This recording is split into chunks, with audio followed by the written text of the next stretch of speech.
सना मध्य को जीवा भाई जे प्रकार कहले आज आमने रियल मिनिस्ट्री पेंटिकोस्ट दिवस पालन करबा तेणु करी मु वाक्य रु पदे पढ़िबा को चाहूची। प्रेरित तार 2 पर्व रु किछि अंश मु पढ़िबे।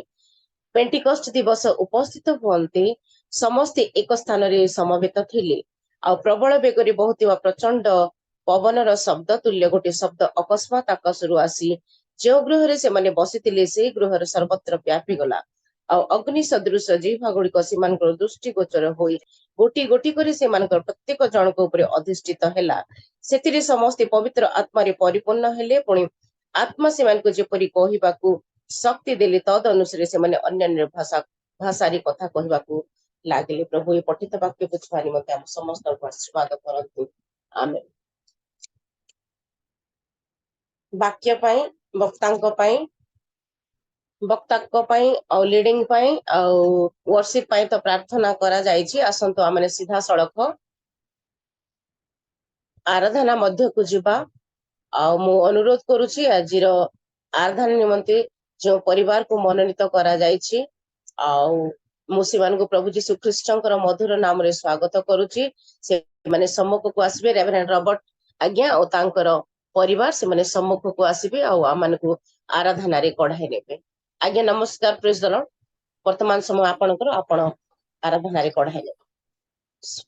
नमस्कार प्रेज द लॉर्ड समस्त को प्रेज द लॉर्ड। सुनी पारुछंदी गोटे हाथ उठे कि पेंटिकॉस्टल हालेलुया गोटे करबा कि पेंटिकॉस्टल आज पेंटिकॉस्ट दिवस है ना। हालेलुया नहीं हला नहीं हालेलुया समस्त कहंतु hallelujah hallelujah praise the Lord. आज प्रकृत रे हमें परिवार सहित अच्छु प्रभु को मु धन्यवाद दउ अछि। हमर गोटे मिशनरी टूर रे अच्छु हमें प्रभुंकर गौरव हो आ प्रभुंक नाम रे गत काली मध्य मणिपुर रो परिवार मान को सहित आमनकर प्रार्थना थिला। आज मध्य विभिन्न प्रार्थना अछि। प्रभु ए क्षेत्र रे सहाय्य करंतु।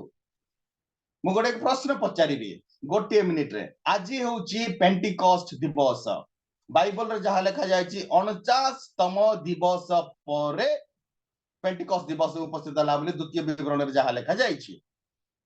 तबे आज ये पेंटिकॉस्ट दिवस रे जेते बेले नूतन नियम को आसीबा पेंटिकॉस्ट दिवस रे कोन उपस्थित हेतिला आज्ञा केही जने कहिबे। पेंटिकॉस्ट दिवस रे किए आसीतिले? पवित्र आत्मा हालेलुया। आज से ही पेंटिकॉस्ट दिवस हमें पालन करूछु। आम मध्यरे कोन पवित्र आत्मा आसुछंती कि ना खाली पालन करूछु। हालेलुया। आज पेंटिकॉस्ट दिवस नाम को मात्र पालन करूछु नामन को मध्य आज पवित्र आत्मा ले आसीबे। आमे एई गीत रे आमे समस्त जानिथिबा गीत गाई आज पवित्र आत्मा को स्वागत करिबा। हे पवित्र आत्मा तुमे आसो आमनकर दिवस रे तुमे आमन को मध्य रे वास करो। उत्तम भाव रे आम मान को तुमरी सेवा कार्य रे व्यवहार करो। तद्वारा आमे कोन करि परिबा एई सुसमाचार नै गां गां गां गां बंटन करी कोन कर परिबा नुआ नुआ मंडली स्थापन करि परिबा। आसंत आमे समस्त मिलिमिशि समस्त जानिथिबा गीत ताली मारी उच्च स्वर रे गाइबा सुसमाचार को नहीं प्रति गां को जीवा मंडली ठिया हेबो। Hallelujah praise the Lord praise the Lord.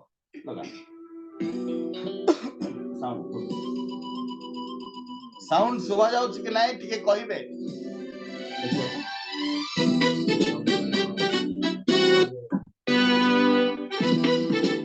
Sound सुबा जाउछ क्या? सुबुची आज्ञा सुबुची।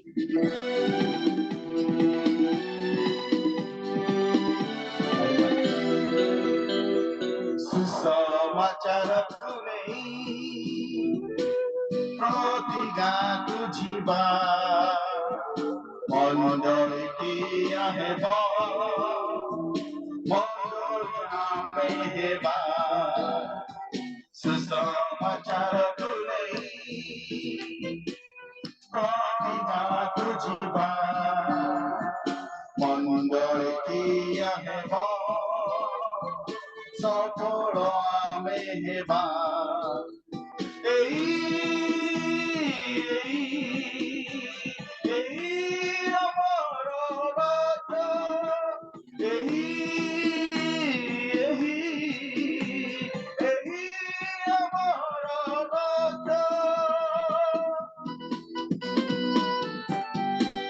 सुबह जाऊचे क्या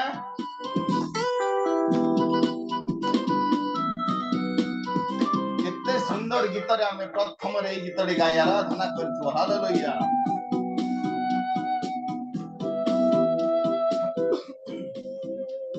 आसीबो जेते झड़ जंजा पछक केबे न हटिबा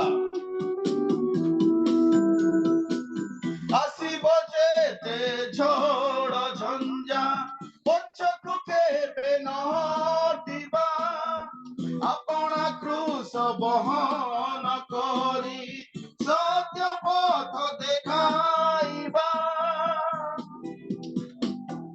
आसीबो जेते झड़ झंझा पछकु केबे न हटिबा अपना क्रूस बहन करी सत्य पथ देखाइबा बढ़ी चलीबा आगे आगे सुसमाचार पहुंचाइबा बढ़ी चलीबा आगे आगे सुसमाचार पहुंचाइबा सुसमाचार को नहीं प्रतिगा तुझिबा मंडलीया हेबा सफल आमे हेबा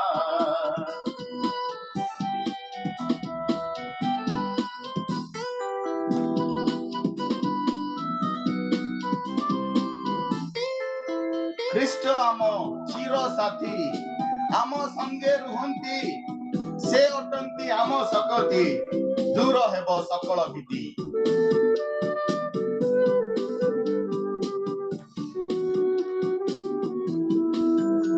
ख्रीष्ट आम चिर साथी आम संगे सदा रुहंती से अटंती आम सकती दूर हेब सकल भीति ख्रीष्ट आम चिर साथी आम संगे सदा रुहंती से अटंती आम सकती दूर हेब सकल भीति बढ़ी चली आगे आगे सुसमाचार पहुंचाइबा रे बढ़ी चली आगे आगे सुसमाचार पहुंचाइबा सुसमाचार तूने महिमा तुझिबा मंडलीया हेबा सफल आमे हेबा ग्लोरी औतरे सुसमाचार तूने प्रतिगा तुझिबा मंडलीया हेबा सफल आमे हेबा एही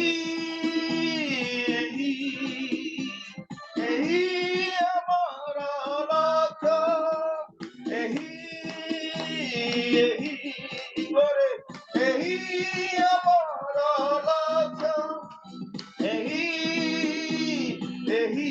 गोरे एही हमर लक्ष्य ग्लोरी टू गॉड हालेलुया अमानकर लक्ष्य ताहा ही हेबा आवश्यक कोठु पैसा आसीबो कोठी हमें की प्रकार भाबरे कोन किनिबा ए समस्त लक्ष्य हेबार आवश्यक नुह तेणु दाऊद कहिले आमे जदि सदा प्रभुଙ୍କ पछरे जिबा ताहले मोर पश्चातगामी कोन हबो आज्ञा निश्चय मंगल दया मोर पश्चातगामी हेबो मु कार पश्चातगामी हेबी टंकार पश्चातगामी हेबी हेले जाय कि दया पश्चातगामी हेबो नाइ प्रभुंकर सुसमाचार हालेलुया आसन जाओ गोटिए हिंदी गीत गाई कि आमे प्रभुंकर प्रशंसा करिबा हिंदी गीतटी हेउची यीशु तेरा नाम जिंदगी यीशु तेरा नाम बंदगी हालेलुया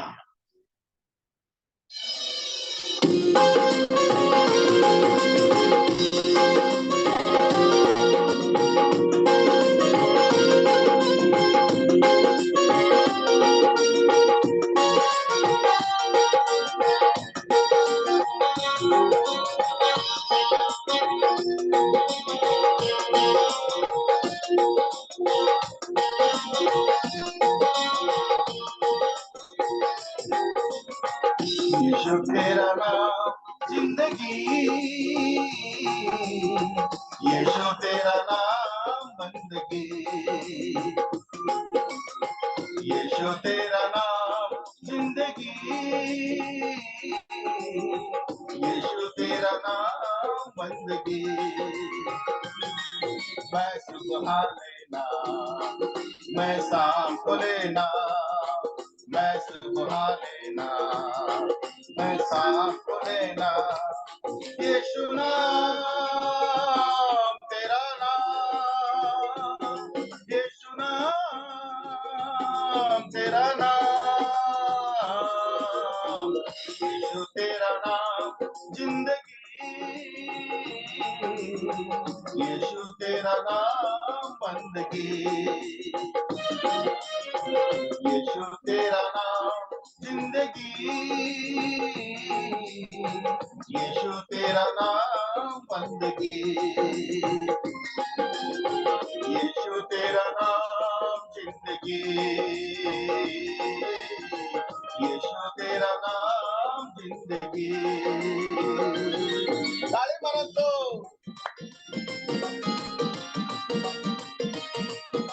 सकाळु सकाळु खाली देखिले हेबनी ताली मारी प्रभुको प्रशंसा करिबा ग्लोरी टू गॉड हालेलुया समस्त को देखुले खुशी लागुची आनंद लागुची पेंटिकॉस्ट दिवस नूतन दिवस हालेलुया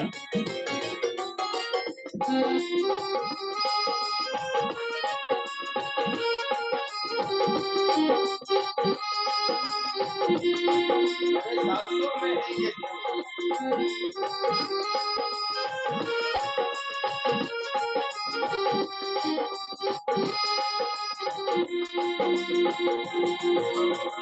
मेरे सांसों में है यीशु तेरे ही सांसें मेरे होठों पे है यीशु तेरे ही बातें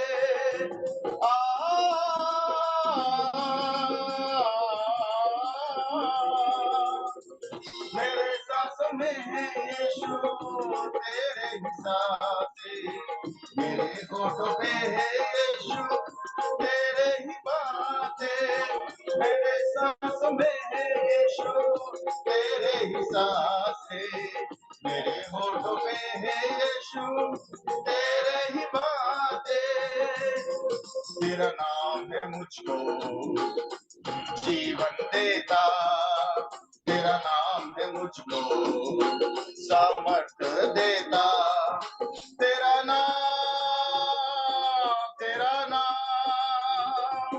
यीशु नाम तेरा नाम यीशु तेरा नाम जिंदगी यीशु तेरा नाम बंदगी यीशु तेरा नाम जिंदगी यीशु तेरा नाम बंदगी यीशु तेरा नाम जिंदगी यीशु तेरा नाम बंदगी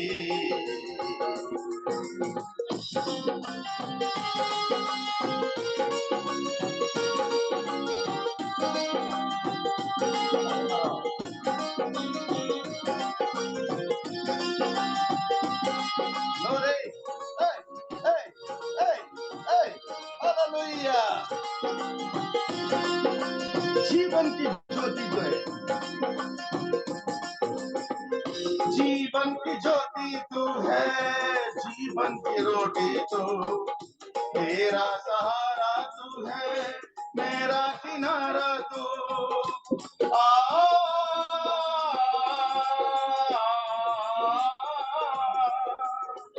जीवन की ज्योति तू है, जीवन की रोटी तू, मेरा सहारा तू है, मेरा किनारा तू।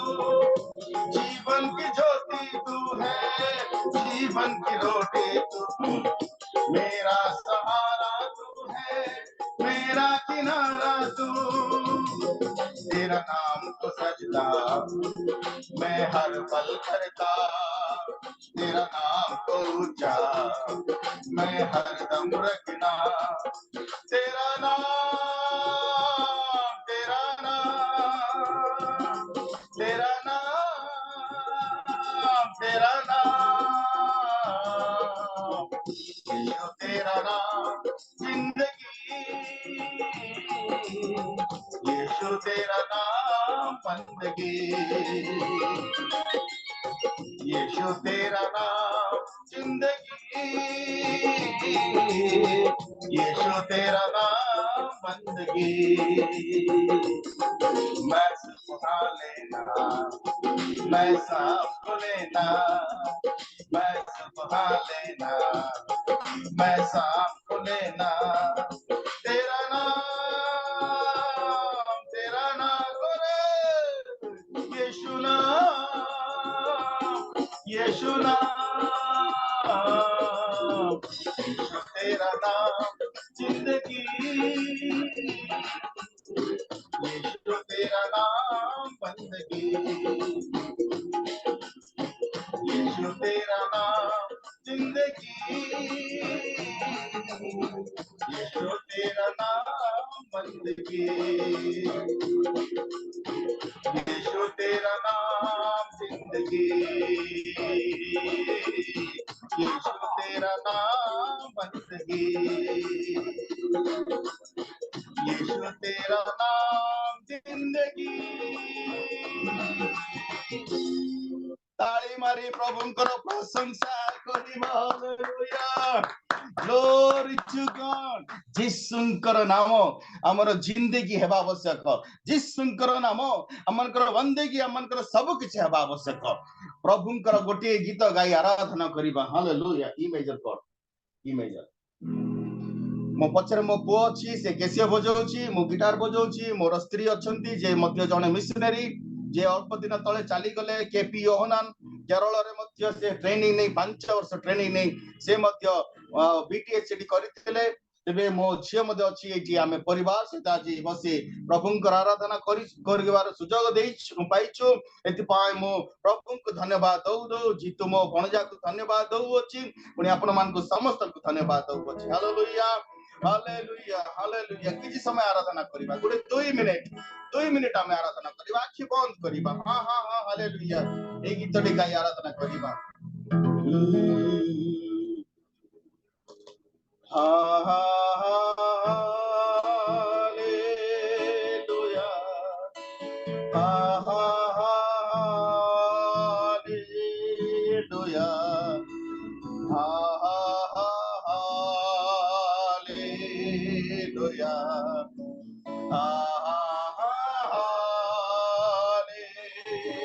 हालेलुया, हालेलुया,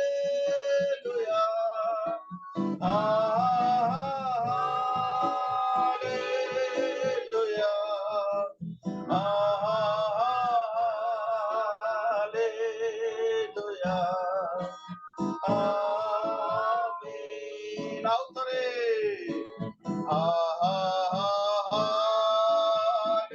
समस्त गाइबा। Hallelujah,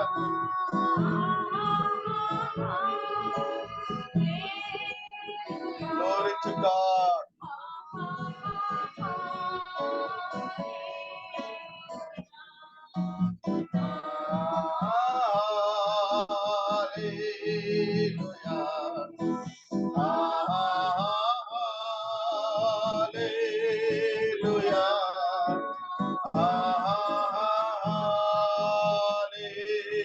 Hallelujah,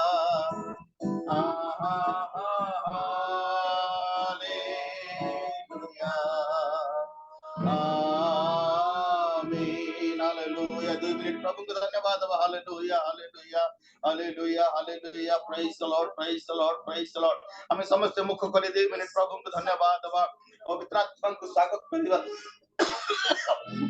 glory to God तुम्हारे गौरव हो बापा प्रभु आज पेंटिकॉस्ट दिवस रे तुम हमको एकत्र करियो छ प्रभु तुम्हारे धन्यवाद तुम्हारे गौरव हो प्रभु 50तम दिन प्रभु 50th day Lord hallelujah hallelujah 50तम दिन रे तुम पवित्र आत्मा को प्रेरण करिया मन को मध्य अवतरण करिवा पाए धन्यवाद देउ छ प्रभु से दिन पवित्र आत्मा जीशुंकर कांधरे कपोतमय रूप रे अवतरण करिथिले आज प्रभु जीशु पवित्र आत्मा मध्य रछंती आमे मध्य पवित्र आत्मा रे पूर्ण हवा आवश्यक पवित्र आत्मांकर इंगित रे चलिबा आवश्यक पवित्र आत्मांकर शक्ति हमन को मध्य रे प्रकाशित हेबा दरकार हालेलुया हालेलुया हालेलुया आसंदा मध्य रे मोर झियो अछि क्रिस्टीना से पदे प्रार्थना करिवो क्रिस्टीना प्रार्थना कला पर आराधना में समाप्त करिबा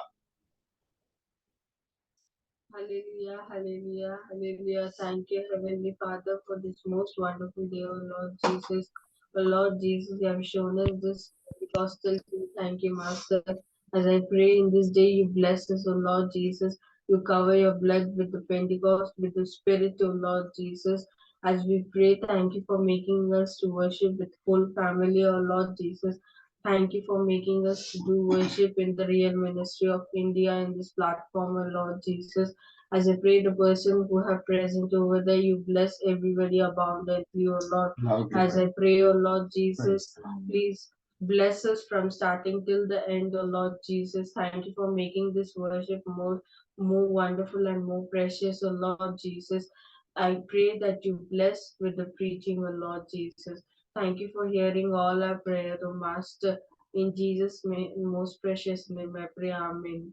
आमेन प्रेज द लॉर्ड सुजोग देइथबारो धन्यवाद सकाळ सकाळ पिला मन को उठेई करी ए सब साज सज्जा करिवारो माने प्राय गोटे घंटा लागिला राती 12टा रे मु उठी पड़ली आ 5टा हेगला प्राय उठी पड़ी मोबाइल सजौची माने से जो चिंताटा रहि जायछि से जो ए प्रकार रहि जायछि किंतु आ ए सुजोग देइथबारो धन्यवाद प्रभु गौरव पांतु praise the Lord praise the Lord बहुत बहुत धन्यवाद रॉबर्ट आज्ञा मते गोटे वाक्य मने पडुथिला प्रभु आपण को आशीर्वाद कर जिहोसियो जे प्रकार कहली मु एवं मोर परिवार आमे सदा प्रभुकर सेवा करिबो प्रेज द लॉर्ड प्रभुकर महिमा हो बहुत खुशी लागुथिला आमे तो समस्ते पर्सनल क्वाइट टाइम करि थाओ आउ आराधना करि थाओ प्रार्थना करि थाओ किंतु परिवार सहित आराधना करिबा केडे गौरवर विषय आउ देखिबा को केते सुंदर लागुछि पूरा परिवार मिसी पिला माने आउ भाभी समस्ते मिसिकी आपण एते सुंदर आराधना कले आउ सेटा भी गोटे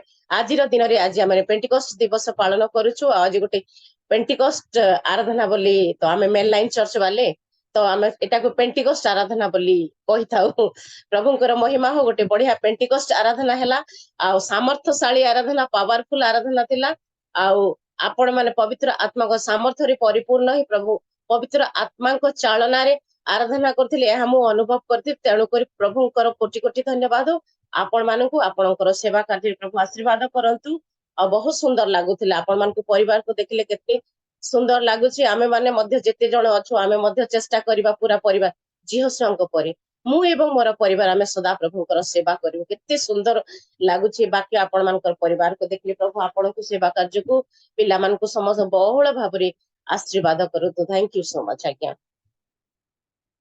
प्रेज द लॉर्ड वर्तमान वाक्यर समय आमे उत्तम समय उपस्थित हेछु समय हे जाइछि तेणु करी आमे वर्तमान वाक्य मध्य को जिबा और आज वक्ता महासंघ जहाँ को मनोनीत करा जाइछि रियल मिनिस्ट्री ऑफ इंडिया तरफ रु आ से प्रिय प्रभुଙ୍କର दास को मो नाम न कहबा पूर्व आपण पोस्टर देखि छंती शेड्यूल देखि छंती आमनकर अति प्रियर आज्ञा रेवरेंड राजेश राउल आज्ञा को जहाँ को आपण माने अति भल भाबरे जानि छंती जे गोटे फेमस व्यक्ति क्विज करिबारे आ मोती बहुत खुशी लागुछि मो ता भाईना को मते स्वागत करबा को प्रभु मते आज सुजोग देले सेति पई मो प्रभु को मध्य धन्यवाद दउछि आ आज वक्ता महाशय रेवरेंड राजेश्वर राउल आज्ञा आ जेतेबे प्रभुଙ୍କର प्रिय दास सम्मुख को आसुछंती वाक्य को नै वाक्य परिवेषण करबा पाई आसंतु आमने वाक्य को प्रभुंकर दास को सम्मानित करबा एवं उच्च कर ताल दे तांकु स्वागत करबा। आज्ञा प्रेस दर वर्तमान आपणकर समय आपण हमकु वाक्य मत पढ़ा लेबे। प्रेज द लॉर्ड भौणी प्रेस द लॉर्ड। मो स्वर आपण माने सुनी परसंती। हां बिल्कुल क्लियर है। धन्यवाद प्रभु को मत नामर धन्यवाद हो। यही एक विशेष दिन रे प्रभु आम समस्त को अनुग्रह दया प्रेम करिकी ए प्रभात समय सुंदर सुजोग दे अछंती आमने विभिन्न स्थान रे थिले मध्य आमने एही जूम प्लेटफॉर्म माध्यम रे एकत्र होई प्रभुंकर प्रशंसा गौरव स्तुति वंदना करिया पाई सिपाई प्रभु को मत नामर धन्यवाद हो एवं मो प्रभु को धन्यवाद दिए सुंदर सुजोग एवं समय निमंत्रण एवं धन्यवाद दिए आम यही झूम रो जे कि ऑनर कि प्रतिष्ठाता डायरेक्टर आज्ञा कर आज्ञा आउ सुंदर सुजोग मत देले जे आमने मिलिमिशि प्रभुंकर सेवा आराधना करबा निमंते तेणु मो तांको मध्य मो तांको प्रतिरे धन्यवाद ज्ञापन करे एवं धन्यवाद दिए आज प्राय 27 आम डिवाइस जोड़ी होई अछु विभिन्न स्थान रु प्रत्येक को मोर यही शुभ पेंटिकस्ट पर्व दिन रे समस्त को मोर ख्रीष्ट प्रेम मोर नमस्कार प्रेज द लॉर्ड। मो प्राय डिवाइस देखा पारुचे प्राय अधिकांश जेना पानी लिमा कर तो मु विश्वास करे आमे प्राय समस्ते आमे चिंचाणी भी अच्छो चिंचाणी आया चिंचाणी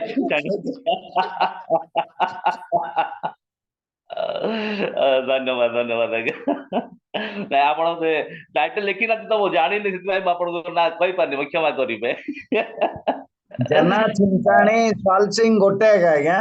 ओके ओके ओके ओके जेना चिंचाणी स्वालसिंग गोटे गरम रे जळी बोलछु आपण आराम से उठी ठंडा रे अछंते। ओके ओके वेरी गुड तो मु कहया माने प्राय आमे समस्त बाप्टिस्ट बैकग्राउंड आम समस्त प्राय अधिकांश मु भावती 99% बोधे आम बाप्टिस्ट बैकग्राउंड अच्छु किंतु जिते आम आम घर ठारू गोड़ आम बाहर करूँ आम प्राय समस्त पेंटिकस्टाल हो जाऊ बर्तमान आम जूम ढांचा जो वर्शिप करवा सब पेंटिकस्टाल स्टाइल आम समस्ते जिते कि आम निज मंडली को जाऊँ आम खांटी बाप्टिस्ट हो जाऊ खांटी गोटे बसी गीत गाइबा गोटे ठिया गोटे गीत गाइबा प्रार्थना करवा बाक्य शुणी पलि आसवा कि जिते आम गाँव रु बाहर को आसू प्राय प्राय समस्ते आम प्राय से पेंटिकस्टाल स्टाइल आम बर्तमान से ढांचार पढ़ीचु आ बहुत भल लगे बर्तमान आम बाप्टिस्ट संप्रदाय प्राय अधिकांश बर्तमान वर्शिप ऑफलाइन आरंभ है तेणु बहुत खुशी विषय अटे से जहाँ भी हो एक विशेष दिन रे प्रभु मत सुंदर सुजोग देले आपण मान सहित मिलमिशि वाक्यर परिचय करने निमंते तेणु प्रभु धन्यवाद दिए तो वाक्य को जीवा पूर्व जेपरी आम प्रिसाइड स्वाल सिंह भौणी आम आराधका परिवार निमंते जो विषय कहते प्रकृत रे ताहा ही हेबा आवश्यक प्रतिटी क्रिश्चियन परिवार सतरे आम डॉक्टर जेना या भाषा रे जो कहते कि हाई लगला बोली कि उपासना आराधना परिवार को बहुत बहुत खुशी लगुला एक्चुअली प्रतिटी क्रिश्चियन परिवार रे एपरी हेबा आवश्यक जेतेबेले पुओ झियो माने जेतेबेले एपरी उपासना आराधना प्रभु प्रति आग्रहित हेबे तेबे पितामाता को उत्साहित लगिबो सेवा कार्य आउ बहुत भल भाव करबा निमंते जेतेबेले बापा माँ भल सेवा कार्य करुथिबे चर्च थिबो किंतु जेतेबेले परिवार रे जदि पुओ झियो माने कथा मानु नथिबे गिरजा उपासना जोग नथिबे वाक्य पढ़ु नथिबे प्रार्थना कर नथिबे तेबे ताहा गोटे सुखा सुखा सुखापण लगुथिबो कि जेतेबेले सपरिवार जदि उपासना आराधना आमे ख्रीष्टान प्रति होतिबा ତେବେ ତାହା ଗୋଟେ ସଜୀବ ଗୋଟେ ଜୀବନ୍ତ ଉପାସନା କଲା ପରେ ଲାଗୁଥିବ। ତେଣୁ ଆଜି ଯେତେବେଳେ ପ୍ରଭୁଙ୍କ ଦାସ ତାଙ୍କ ପରିବାର ସେମାନେ ଉପାସନା କରୁଥିଲେ ବହୁତ ଖୁସି ଲାଗୁଥିଲା। ଏଣୁ ପ୍ରଭୁଙ୍କ ମତରେ ଆମ ଧନ୍ୟବାଦ। ଆମେ ପ୍ରାର୍ଥନା କରିବା ପ୍ରତିଟି ପରିବାରରେ କିପରି ଆମେ ଏହିପରି ସପରିବାରରେ ଆମେ ପ୍ରଭୁଙ୍କର ସେବାରେ ଲାଗି ରହିବା। ହଉ ସେ ଯାହା ବି ହଉ, ବର୍ତ୍ତମାନ ମାନେ ବାକ୍ୟ ମଧ୍ୟକୁ ଯିବା। ଆଜିର ବିଶେଷ ଦିନରେ ପ୍ରଭୁଙ୍କ ଦାସ ମତେ ପରଦିନ ମୁଁ ଆକ୍ଚୁଆଲି ଜାଣିନଥିଲି ଯେ ଆଜି ପେଣ୍ଟିକଷ୍ଟ ପର୍ବ ବୋଲିକି।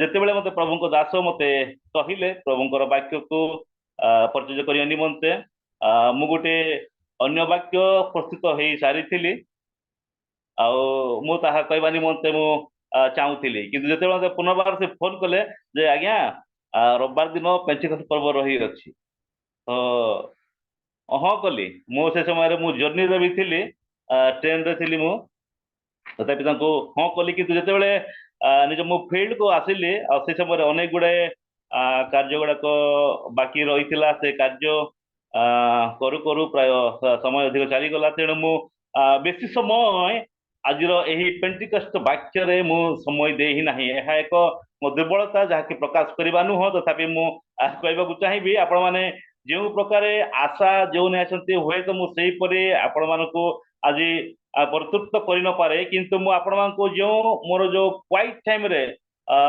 ଯେଉଁ ଚିନ୍ତା ପ୍ରଭୁ ମତେ ଦେଇଅଛନ୍ତି, ମୁଁ ସେଇ ଚିନ୍ତାକୁ ଆପଣମାନଙ୍କ ସାକ୍ଷାତରେ ମୁଁ ଅଳ୍ପ ସମୟ ରଖିବା ମଧ୍ୟ ମୁଁ ଚାହିଁବି। ତ ଯେତେବେଳେ ଆମେ ଏଇ ପେଣ୍ଟିକଷ୍ଟାଲ ବିଷୟରେ ଆମେ ଆଲୋଚନା କରୁ, ଆଉ ଏଇ ପେଣ୍ଟିକଷ୍ଟାଲ ପର୍ବ ଆହା ଯେତେବେଳେ ଆମର କେବଳ ନୂତନରେ ନୁହଁ, ପୁରାତନ ନିୟମର ହିଁ ଏହା ଆରମ୍ଭ ହୋଇ ଆସୁଅଛି। କିନ୍ତୁ ତାର ବର୍ତ୍ତମାନର ପେଣ୍ଟିକଷ୍ଟ ପର୍ବ ଏବଂ ଯୋଉ ଯେତେବେଳେ କମ୍ପେୟାର କରିବା ଯୋଉ ପୁରାତନ ନିୟମର ପେଣ୍ଟିକଷ୍ଟାଲ ପର୍ବ, ତାହା ଆକାଶ ପାତାଳ ଫରକ, ତା ଅନେକ ଡିଫରେଣ୍ଟ ଦେଖାଯାଉଛି। ଯଦି ଆମେ ପୁରାତନ ନିୟମର ପେଣ୍ଟିକଷ୍ଟକୁ ଏବଂ ବର୍ତ୍ତମାନ ଯୋଉ ନୂତନ ପେଣ୍ଟିକଷ୍ଟକୁ ଦେଖିବା, ତାହା ଗୋଟେ ଅନ୍ୟ ପ୍ରକାରର। କିନ୍ତୁ ଯେଉଁ ନିଦର୍ଶନ ଯୋଉ ରହିଅଛି ପୁରାତନ ନିୟମର ଏତେ ଅନେକ ଗୁଡ଼ାଏ ଯୋଉ ପର୍ବ ଗୁଡ଼ାକ ରହିଅଛି, ତାର ନିଦର୍ଶନ ନୂତନ ନିୟମରେ ସଫଳ ହୋଇଅଛି। ଯେପରି ନିସ୍ତାର ପର୍ବ। ନିସ୍ତାର ପର୍ବର କଣ ହୁଏ ନା, ସେମାନେ ଯେତେବେଳେ ଇସ୍ରାଏଲ ଲୋକମାନେ ମିଶ୍ର ଦେଶରୁ ଫେରି ଆସିଥିଲେ, ଆଉ ସେଇ ଦିନକୁ ସ୍ମରଣ କରିବା ନିମନ୍ତେ ଆଉ ସେମାନେ ଯୋଉ ମେଷ ଶାବକକୁ ବଳିଦାନ କରନ୍ତି, ଆଉ ତାର ସେଇ ନିଦର୍ଶନ ଆମେ ନୂତନରେ ଦେଖିପାରୁଛୁ ଯେ ଯୀଶୁଙ୍କର ସେହି ମୃତ୍ୟୁ, ଯୀଶୁ ସେହି ନିସ୍ତାର ପର୍ବର ମେଷ ପାଳକ ବା ମେଷ ଶାବକ। ସେହି ପୁରାତନ ପର୍ବର ଆମେ ଏଇ ନୂତନ ନିୟମର ତାର ଆଉ ଗୋଟେ ପର୍ବ ଯାହାକି ପ୍ରଥମ ଫଳର ପର୍ବ, ଯୋଉ ପୁରାତନ ନିୟମରେ ପାଳନ କରାଯାଉଛି ଯୋଉ ପ୍ରଥମ ଫଳର ପର୍ବ, ଏହା ନୂତନ ନିୟମର ଯୀଶୁଖ୍ରୀଷ୍ଟ ଯୋଉ ପୁନରୁତ୍ଥାନ ହେଲେ, ଆଉ ସେ ହେଉଛି ଆମର ପ୍ରଥମ ଫଳ ସ୍ୱରୂପ, ଯାହାକି ପ୍ରେରିତ ପାଉଲ ମଧ୍ୟ ପ୍ରଥମ କରନ୍ଥୀୟରେ ସେ ବର୍ଣ୍ଣନା କରନ୍ତି। ଯୀଶୁ ହେଉଛି ପ୍ରଥମ ଫଳ ସଦୃଶ୍ୟ। ଯାହା ପୁରାତନ ନିୟମରେ ଯୋଉ ପର୍ବ ଗୁଡାକ ପାଳନ କରାଯାଉଥିଲା, ତା ନୂତନ ନିୟମରେ ତାର ନିଦର୍ଶନ ଗୁଡାକ ସଫଳ ହୋଇଛି।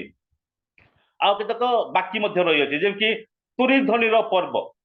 ଆଉ ସେଇ ପର୍ବ ବର୍ତ୍ତମାନ ନୂତନ ନିୟମରେ ବା ବର୍ତ୍ତମାନ ପାଇଁ ତାହା ସଫଳ ହେବାର ବାକି ରହିଅଛି, ଯାହାକି ରେପଚର ବା ଯୋଉ ବିଚାରକୁ ବୁଝାଇ ଯାଉଛି। ପୁରାତନ ନିୟମରେ ତୁରୀ ଧ୍ୱନିର ପର୍ବ ଏବଂ ଅନ୍ୟ ଏକ ପର୍ବ ଅଛି ପ୍ରାୟଶ୍ଚିତର ପର୍ବ।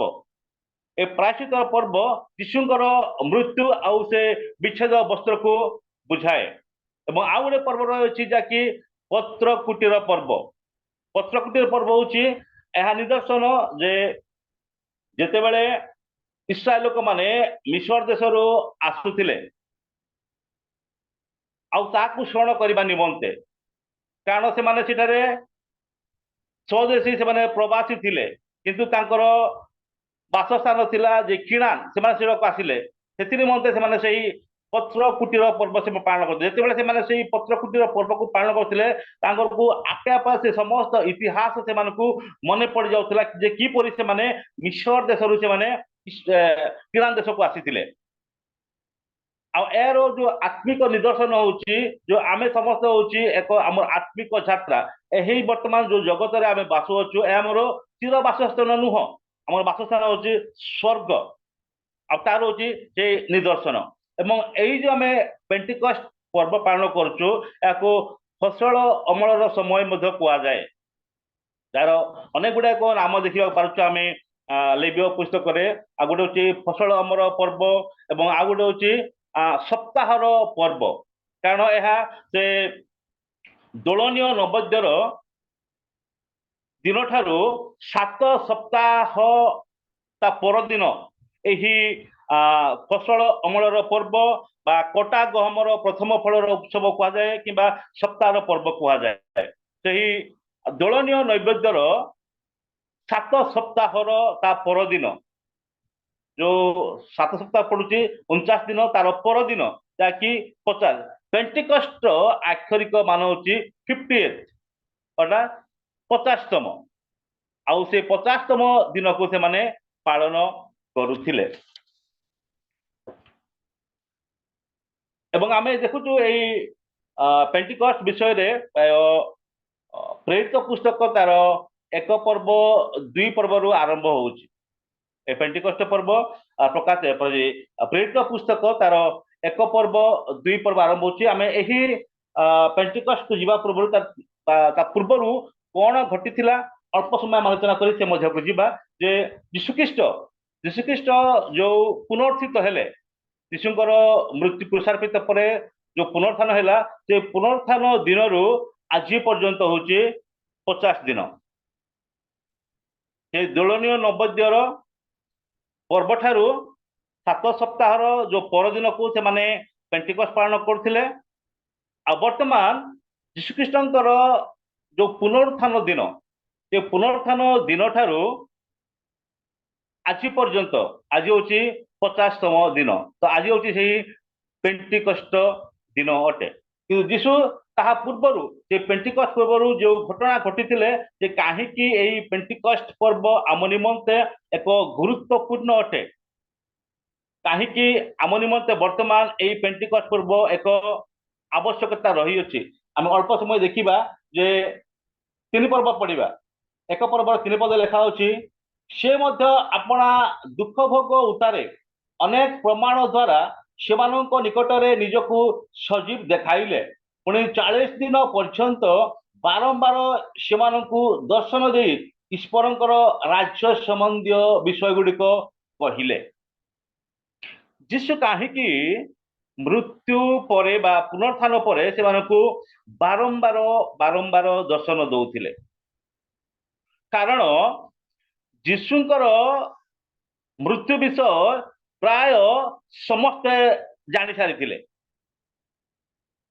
କାରଣ ସେଦିନ ନିସ୍ତାର ପର୍ବ ଥିଲା, ଆଉ ବିଭିନ୍ନ ସ୍ଥାନରୁ ସେଇ ନିସ୍ତାର ପର୍ବ ପାଳନ କରିବା ନିମନ୍ତେ ସେ ଜେରୁସାଲେମରେ ଏକତ୍ର ହୋଇଥିଲେ। ଆଉ ସେଦିନ ଯୀଶୁଙ୍କର ଯୋଉ ମୃତ୍ୟୁ ହୋଇଥିଲା, ପ୍ରାୟ ସମସ୍ତେ ଜାଣିଲେ ଯେ ଯୀଶୁଙ୍କର ମୃତ୍ୟୁ। କିନ୍ତୁ 3 ଦିନ ପରେ ଯୀଶୁ ଯୋଉ ପୁନରୁତ୍ଥାନ ହେଲେ, ସେ ବିଷୟରେ ଅଧିକ ଜାଣିନଥିଲେ, କମ୍ ଲୋକ ଜାଣିଥିଲେ। କିନ୍ତୁ ସୁସମାଚାରର ମୁଖ୍ୟ ଅଂଶ ହଉଛି ଯୀଶୁଙ୍କର କ୍ରୁଶାର୍ପିତ ଆଉ ଯୀଶୁଙ୍କର ପୁନରୁତ୍ଥାନ। ଆମେ କେବେ ମଧ୍ୟ ପୁନରୁତ୍ଥାନ ଛାଡିକି ଆମେ ସୁସମାଚାର କହିପାରିବା ନାହିଁ। ଆମେ ମୃତ୍ୟୁ ଈଶ୍ୱରଙ୍କୁ ଆମେ ପ୍ରଚାର କରିପାରିବା ନାହିଁ। ଆମମାନଙ୍କର ସୁସମାଚାର ହଉଛି ଆମେ ଜୀବିତ ଈଶ୍ୱରଙ୍କୁ ଆମେ ପ୍ରଚାର କରିବା। ଆଉ ଜୀବିତ ଈଶ୍ୱରଙ୍କ ବିଷୟରେ ଜାଣିବାକୁ ହବ, ବୁଝିବାକୁ ହବ, ଆଉ ତାର ପ୍ରମାଣ ଆବଶ୍ୟକତା ରହିଅଛି ଯେ ସେ ମୃତ୍ୟୁରୁ ପୁନର୍ଜୀବିତ ହେଲେ। କାରଣ ଅଳ୍ପ ଲୋକ ହିଁ, ଯେତେ ଲୋକ ଯୀଶୁଙ୍କ ଅନୁଗାମୀ ଥିଲେ, ସେମାନେ ହିଁ ଜାଣିଥିଲେ ଯେ ଯୀଶୁ ପୁନର୍ଜୀବିତ ହେଲେ। ଆଉ ତେଣୁ ଯୀଶୁ ବାରମ୍ବାର ସେମାନଙ୍କୁ ଦର୍ଶନ ଦଉଥିଲେ ଯେ ମୁଁ ଜୀବିତ ପରମେଶ୍ୱର ଅଟେ। କାରଣ ସେଇ ସମୟରେ ଯୀଶୁଙ୍କର ପୁନରୁତ୍ଥାନକୁ ଏକ ଗୁଜବ ବୋଲି କହୁଥିଲେ, ମିଛ ବୋଲି ବର୍ଣ୍ଣାଉଥିଲେ। କାରଣ ଯେତେବେଳେ ଯୀଶୁଙ୍କ ପୁନରୁତ୍ଥାନ ହେଲା, ଆଉ ସେଇ ସମୟରେ ଯେଉଁ ଯିହୁଦୀୟ ନେତାମାନେ ସେମାନେ ରୋମିଓ ସରକାରଙ୍କର ସାହାଯ୍ୟରେ ସେମାନେ କେତେକ ସୈନ୍ୟମାନଙ୍କୁ ଯୀଶୁଙ୍କ କବର ମଧ୍ୟରେ ଜଗେଇଥିଲେ, ତାକୁ ସିଲ୍ କରାହେଇକି ସେମାନେ ପ୍ରହରୀ ଥିଲେ। ଯେତେବେଳେ ଦୂତ ଆସିକି ସେ ପଥରକୁ ଗୋଡାଇଥିଲେ, ଆଉ ସେଇ ସମୟରେ ସେମାନେ ସେନ୍ସଲେସ୍ ସେମାନେ ହତବାକ୍ ସେମାନେ ମୃତ୍ୟୁ ପାଇଥିଲେ। ଆଉ ଯେତେବେଳେ ସେମାନେ ଉଠି ଦେଖିଲେ ଯେ କବର ଫାଙ୍କା ଅଛି, ଯୀଶୁ ନାହିଁ। ଆଉ ସେମାନେ ଯାଇକି ତାଙ୍କ ନେତାମାନଙ୍କୁ ରିପୋର୍ଟ ଦେଲେ ଯେ ଦେଖନ୍ତୁ ଏପରି ଏପରି ଘଟଣା ଘଟିଛି ଆଉ ଯୀଶୁ ସେଠାରେ ନାହାନ୍ତି। ତ ସେହି ଜିହୁଦୀ ନେତାମାନେ ସେମାନେ ସେମାନଙ୍କୁ କିଛି ଟଙ୍କା ଦେଇକି ଆଉ ମିଛ କହିବା ନିମନ୍ତେ ସେମାନଙ୍କୁ କହିଲେ ଯେ ଆମେ ଶୋଇଥିବା ସମୟରେ ଆଉ ଯୀଶୁଙ୍କର ଶିଷ୍ୟମାନେ ଆସି ସେଇ ମର ଶରୀରକୁ ସେମାନେ ଚୋରିକି ନେଇଯାଇ ଅଛନ୍ତି। ଆଉ ସେହି କଥା ଆଉ ଜିହୁଦୀ ସାରା ବା ଜିହୁଦୀ ଲୋକମାନ ସାରା ବ୍ୟାପି ଯାଇଥିଲା ଯେ ଯୀଶୁ ସେ ପୁନର୍ଜୀବିତ ହୋଇନାହାନ୍ତି, କିନ୍ତୁ ଯୀଶୁଙ୍କର ମର ଶରୀରକୁ ତାଙ୍କ ଶିଷ୍ୟମାନେ ଚୋରି କରି ନେଇ ଯାଇଛନ୍ତି। ଏଇ କଥା ଗୁଜବ ଥିଲା। ଯଦି ଆମେ ମାଥ୍ୟୁ ତାର 28 ପର୍ବର 15 ପଦ କେହି ଜଣ ପଢି ଦିଅନ୍ତୁ। ମାଥ୍ୟୁ ତାର 28 ପର୍ବର 15 ପଦ।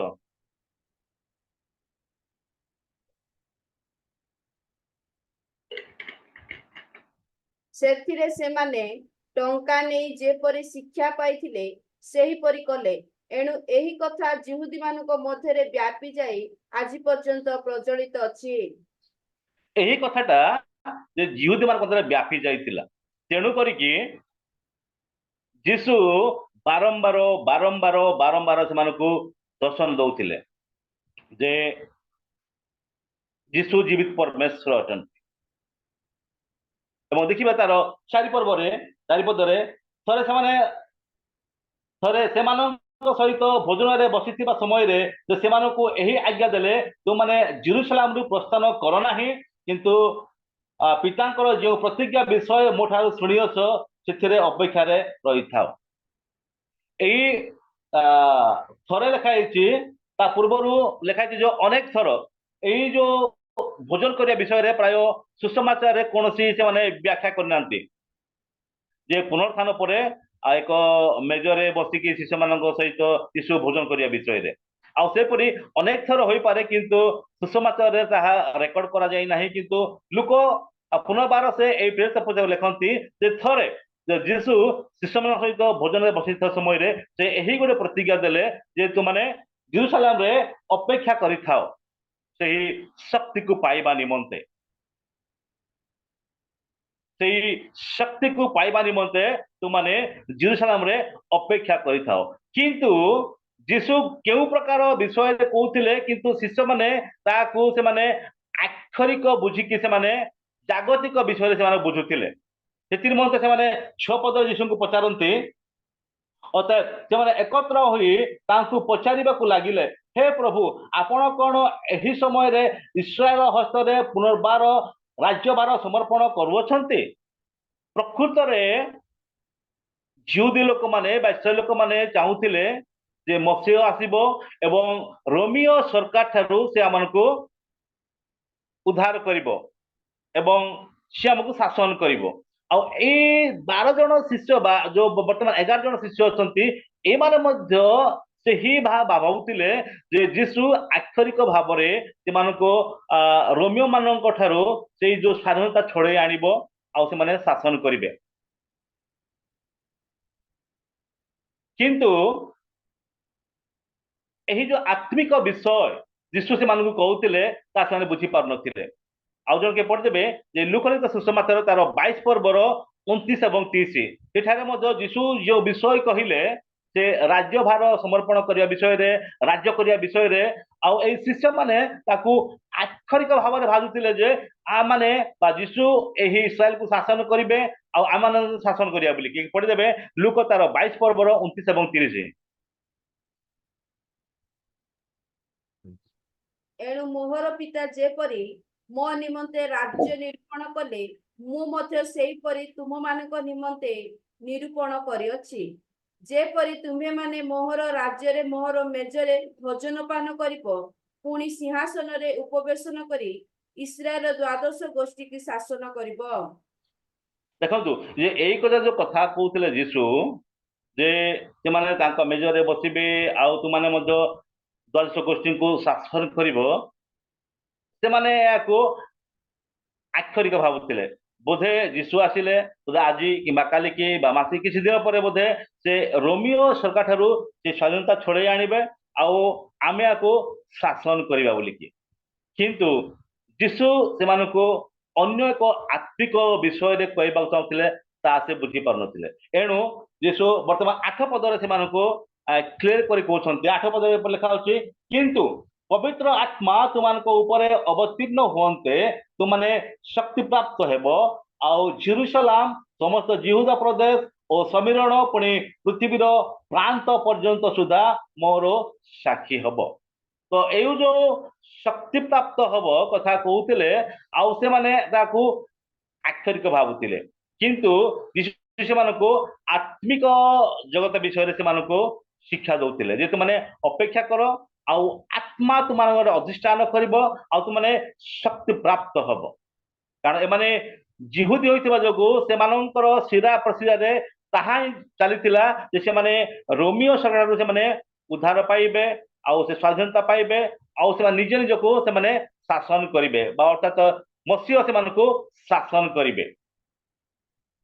ଆଉ ଏହି ଯୋଉ 8 ପଦ ଲେଖା ଅଛି, ଏଇ ପ୍ରେରିତ ପୁସ୍ତକ ହଉଛି ଏଇ 1 ପର୍ବର 8 ପଦ ତାର କିଉ ହେଲ୍ସ। এই প্রেরিত পুস্তক ଯୋଉ 28 ଗୋଟି ପର୍ବରେ ଅଛି, ସେ ମଧ୍ୟରୁ ଏହି 1 ପର୍ବର 8 ପଦ ହଉଛି ଗିଭ୍। ଆଉ ପ୍ରଭୁ ସେମାନଙ୍କୁ ଏହି ଏକ ପ୍ରତିଜ୍ଞା ଦେଲା ପରେ ଗୋଟେ ବ୍ଲୁ ପ୍ରିଣ୍ଟ ଦିଅନ୍ତି, ଏକ ଭୌଗୋଳିକ ନକ୍ସା ଦିଅନ୍ତି, କିପରି ସେମାନେ ସୁସମାଚାର ପ୍ରଚାର କରିବେ। ପ୍ରଥମେ ସେମାନେ ଜେରୁସାଲେମର ସୁସମାଚାର ପ୍ରଚାର କରିବେ, ତାପରେ ଜିହୁଦାରେ, ତାପରେ ଟିକେ ତାଙ୍କର ସାର୍କେଲ ବଢିବ, ଏବଂ ଆଉ ଟିକେ ବଢିବ ଯାହାକି ସୁମେରଣୀୟ ପର୍ଯ୍ୟନ୍ତ ଯିବ, ଏବଂ ତାପରେ ସେମାନେ ଜଗତର ଅନ୍ତ ପର୍ଯ୍ୟନ୍ତ ସେମାନେ ପ୍ରଚାର କରିବେ। ଏହା ଯୀଶୁଙ୍କର ଏଜେଣ୍ଡା ବ୍ଲୁପ୍ରିଣ୍ଟ। ସେମାନେ ପ୍ରଥମେ ନିଜ ସ୍ଥାନରୁ, ନିଜ ପରିବାରରୁ ସେମାନେ ସୁସମାଚାର ଆରମ୍ଭ କରିବେ, ତାପରେ ଆଉ ଟିକେ ବଢିବ ଜିହୁଦା ପର୍ଯ୍ୟନ୍ତ, ଆଉ ଟିକେ ବଢିବ ସମରିଆ ପର୍ଯ୍ୟନ୍ତ, ଆଉ ତାପରେ ପୃଥିବୀର ଅନ୍ତ ପର୍ଯ୍ୟନ୍ତ ବଢିବ। ଏବଂ ଏହି 8 ପର୍ବର ଯୋଉ ଗୋଟେ ଶବ୍ଦ ଲେଖା ହଉଛି, ତୁମ୍ଭେ ମୋର ସାକ୍ଷୀ ହବ, ଏଇ ସାକ୍ଷୀ ହଉଛି କି ୱାର୍ଡ। ଏଇ ସାକ୍ଷୀ ହଉଛି ଏହି ପ୍ରେରିତ ପୁସ୍ତକର ଗୋଟେ ମୁଖ୍ୟ ଶବ୍ଦ ଅଟେ, ସାକ୍ଷୀ। ଆଉ ସାକ୍ଷୀର ଅର୍ଥ ହଉଛି ଯେ ଜଣେ ଦେଖିଥିବ ବା ଶୁଣିଥିବ। ଯେତେବେଳେ ଆମେ କୋର୍ଟ କଚେରୀରେ ଦେଖୁ, ସେ ସାକ୍ଷୀ ଯେତେବେଳେ ସେ ପ୍ରକାଶ କରେ, ଆଇଦର ସେ ତାକୁ ଦେଖିଥିବ ସ୍ୱଚକ୍ଷୁରେ କିମ୍ବା ନିଜ କାନରେ ସେ ଶୁଣିଥିବ। ହୋଇଥିବ ପରା ଗୁଡାକ ସେମାନେ ବିଚାରରେ ନିଅନ୍ତି ନାହିଁ, କିନ୍ତୁ ଯେ ସାକ୍ଷୀ ଦଉଛି ସେ ପ୍ରକୃତରେ ତା ଦେଖିଛି କି ବା ସେ ଶୁଣିଛି କି। ଠିକ ଏହା ହିଁ ଏଇ ଯୋଉ ବର୍ତ୍ତମାନ ସାକ୍ଷୀ ଅଛି, ଯେ ତୁମେ ମୋର ସାକ୍ଷୀ ହବ। ଯେ ଯୀଶୁଙ୍କୁ ବିଷୟରେ ବା ଯୀଶୁଙ୍କୁ ଦେଖିଛନ୍ତି ବା ଯୀଶୁଙ୍କୁ ଶୁଣିଛନ୍ତି, ସେମାନେ ହିଁ ସାକ୍ଷୀ ହେବେ। ପୁଣି ସାକ୍ଷୀ ହେବେ, ପ୍ରଥମେ ନିଜ ପରିବାର ସାକ୍ଷୀ ହେବେ, ତାପରେ ଆଉ ଟିକେ ବଢିବ ତାଙ୍କର ସୀମା, ତାପରେ ଆଉ ଟିକେ ବଢିବ, ଏପରି ବଢି ବଢି ଜଗତର ଶେଷ ପର୍ଯ୍ୟନ୍ତ ସେଇ ସାକ୍ଷୀ ହେବା ନିମନ୍ତେ ଯୀଶୁ ସେମାନଙ୍କୁ କହୁଅଛନ୍ତି। ଆଉ ସେ ସାକ୍ଷୀ ହେବା ନିମନ୍ତେ ଏହା ଏକ ଶକ୍ତିର ଆବଶ୍ୟକତା ରହିଅଛି, ଆଉ ସେ ଶକ୍ତି ହଉଛି ପବିତ୍ର ଆତ୍ମା। ଯଦିଓ ଏଥି ପୂର୍ବରୁ ସେମାନେ ଆତ୍ମାଙ୍କୁ ପାଇଥିଲେ, ଯେତେବେଳେ ଯୀଶୁ ପୁନରୁତ୍ଥାନ ହେଲେ, ଆଉ ସେଇ ସମୟରେ ସେମାନଙ୍କୁ ଏକ ନିଶ୍ୱାସ ଛାଡି କହିଲେ, ପବିତ୍ର ଆତ୍ମାଙ୍କୁ ଗ୍ରହଣ କର। ଆଉ ସେଇ ସମୟରେ ସେମାନେ ଗ୍ରହଣ କଲେ। ସେଇ ସମୟରେ କେବଳ 10 ଜଣ ଶିଷ୍ୟ ସେଇ କୋଠରୀ ମଧ୍ୟରେ ଥିଲେ, କିନ୍ତୁ ବର୍ତ୍ତମାନ ଆମେ ଦେଖୁଛୁ ଯେ ଏହି ପେଣ୍ଟିକଷ୍ଟ ପର୍ବ ଦିନରେ ସେମାନେ 120 ଜଣ ଅଛନ୍ତି। ସମସ୍ତେ ଆତ୍ମାଙ୍କୁ ପାଇନଥିଲେ, କେବଳ 10 ଜଣ ଶିଷ୍ୟ ସେଇ ସମୟରେ ଆତ୍ମାଙ୍କୁ ପାଇଥିଲେ। ଆଉ ସେମାନଙ୍କୁ ବର୍ତ୍ତମାନ ଆତ୍ମାରେ ଅଭିଷେକ ହେବାର ଆବଶ୍ୟକତା ଥିଲା। ଆଉ ଏଇ ପେଣ୍ଟିକଷ୍ଟ ଦିନ ଆଉ ସେ ଆତ୍ମାଙ୍କ ଅବତରଣରେ ସେମାନେ ଶକ୍ତିଯୁକ୍ତ ହେଲେ, ଏବଂ ସେମାନେ ଆମେ ଦେଖୁଛୁ ଯେ ପ୍ରେରିତ ପୁସ୍ତକ ସାରା ସେମାନେ କିପରି ଜେରୁସାଲେମରେ, ଜିହୁଦାରେ, ସମରିଆରେ ଏବଂ ପୃଥିବୀର ଅନ୍ତ ପର୍ଯ୍ୟନ୍ତ ସେମାନେ ସାକ୍ଷୀ ହେଲେ। ତ ଆଜିର ମୁଖ୍ୟ ଶିକ୍ଷଣ ବିଷୟ ଥିବ ଯେ ସମସ୍ତ ଖ୍ରୀଷ୍ଟିଆନ ପ୍ରଚାରକ ହେବା ନିମନ୍ତେ ଆହ୍ୱାନ ପାଇନାହାନ୍ତି। ଆମେ ମନେ ରଖିବା ଯେ ପ୍ରତିଟି ଯୋଉ ଖ୍ରୀଷ୍ଟିଆନ ଅଛୁ ଆମେ ସମସ୍ତେ ପ୍ରଚାରକ ହେବା ନିମନ୍ତେ ଆହ୍ୱାନ ପାଇନାହୁଁ, କିନ୍ତୁ ସମସ୍ତ ଖ୍ରୀଷ୍ଟିଆନ ସାକ୍ଷୀ ହେବା ନିମନ୍ତେ ଆମେ ଆହ୍ୱାନ ପାଇଅଛୁ। ହାଲେଲୁୟା। ହୁଏତ ଆମେ ସମସ୍ତେ ପ୍ରଚାରକ ନୁହଁ, କିନ୍ତୁ ଆମେ ସମସ୍ତେ ଆମେ ସାକ୍ଷୀ ହେଇପାରିବା। ସାକ୍ଷୀ କିଏ ହେବେ? ଯେ ଯୀଶୁଙ୍କୁ ଶୁଣିଛି ଆଉ ଯୀଶୁଙ୍କୁ ଦେଖିଛି। ଆଉ ହୁଏତ ପ୍ରଶ୍ନ ହବ, ଆଜି ଯୀଶୁ ନାହାନ୍ତି, ଆମେ ଯୀଶୁଙ୍କୁ ଦେଖି ନାହୁଁ, ଆମେ ଯୀଶୁଙ୍କୁ ଶୁଣି ନାହୁଁ, ଆମେ କିପରି ସାକ୍ଷୀ ହେବା? କିନ୍ତୁ ମୋ ପ୍ରିୟ ବନ୍ଧୁଗଣ, ଏହା ହଉଛି ଏହି ବାକ୍ୟ, ଆଉ ବାକ୍ୟ ହଉଛି ନିଜେ ଯୀଶୁ। ଆମେ ବାକ୍ୟକୁ ଆମେ ପଢୁଛୁ, ଶୁଣୁଛୁ, ବୁଝୁଛୁ, ଆଉ ଆମେ ସମସ୍ତେ ଆଉ ଆମେ ସାକ୍ଷୀ ହେବା ଆବଶ୍ୟକତା ରହିଅଛି। ତ ପ୍ରତ୍ୟେକ ଖ୍ରୀଷ୍ଟିଆନ, ପ୍ରତ୍ୟେକଟି ଖ୍ରୀଷ୍ଟିଆନ ଆମେ ସମସ୍ତେ ପ୍ରଚାର କରିବା ନିମନ୍ତେ ଆହ୍ୱାନ ପାଇନାହୁଁ, କିନ୍ତୁ ସାକ୍ଷୀ ହେବା ନିମନ୍ତେ ଆହ୍ୱାନ ପାଇଅଛୁ। ତ ଆଜିର ଏହି ପେଣ୍ଟିକଷ୍ଟ ଦିନରେ ଆମେ ତିନୋଟି ବିଷୟ ଆମେ ଶିଖିବା। ପ୍ରଥମ ବିଷୟ ହଉଛି ପ୍ରାର୍ଥନା, ଦ୍ୱିତୀୟ ବିଷୟ ହଉଛି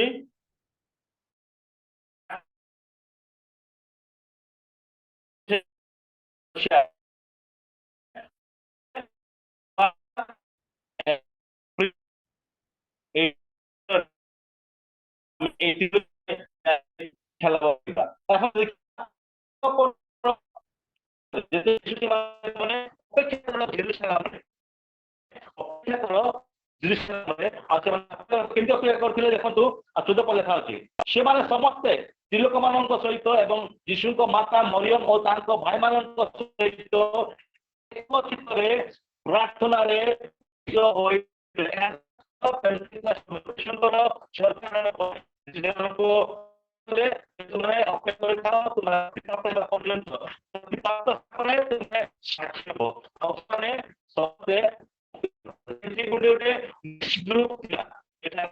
ପୁରୁଷ ଏବଂ ମହିଳା ଥିଲେ,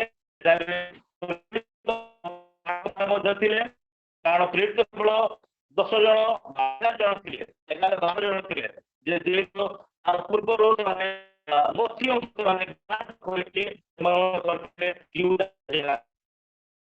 ପ୍ରେରିତ ଥିଲେ ଓ ବାକି ଅନ୍ୟମାନେ ସାଧାରଣ ଥିଲେ। ସେମାନେ ଏବଂ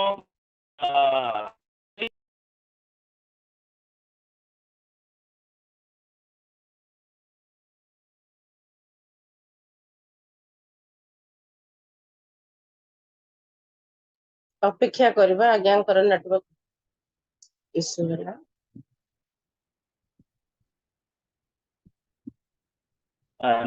ସରି, ନେଟୱାର୍କ ଟିକେ